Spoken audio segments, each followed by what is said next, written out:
President Obama officially nominates Ashton Carter to be the next Secretary of Defense. Hi, everyone. I'm Olga Villaverde, and this story tops your Newsmax Now update. Carter accepted the nomination earlier today. The high-tech weapons expert says he took the job because of his deep appreciation for the men and women who serve the United States military. But there are other reasons as well.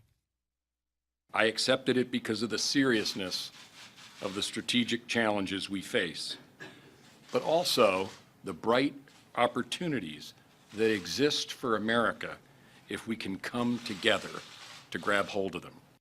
Carter calls it an honor to serve as the defense secretary, but first he'll have to be confirmed by the U.S. Senate, and that may not happen until next year.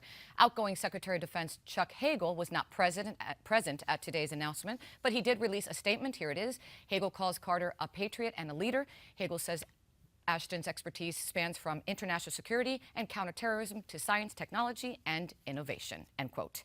President Obama meets with King Abdullah of Jordan at the White House today. The commander-in-chief says the U.S. is making progress against Islamic radicals.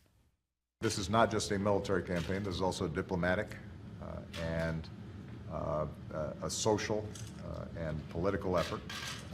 That it's a matter of winning over hearts and minds and isolating the extremists in the region, and I think Jordan is an important leader in that. King Abdullah says the entire world should bind together as a unified front against extremism.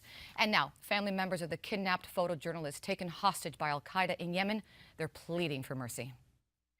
Luke has spent the last 2 years making Yemen his home.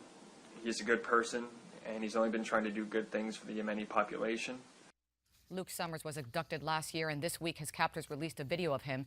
In that video, Summers says his life is in danger. The terror group says the United States government only has a few days to meet their unspecified demands.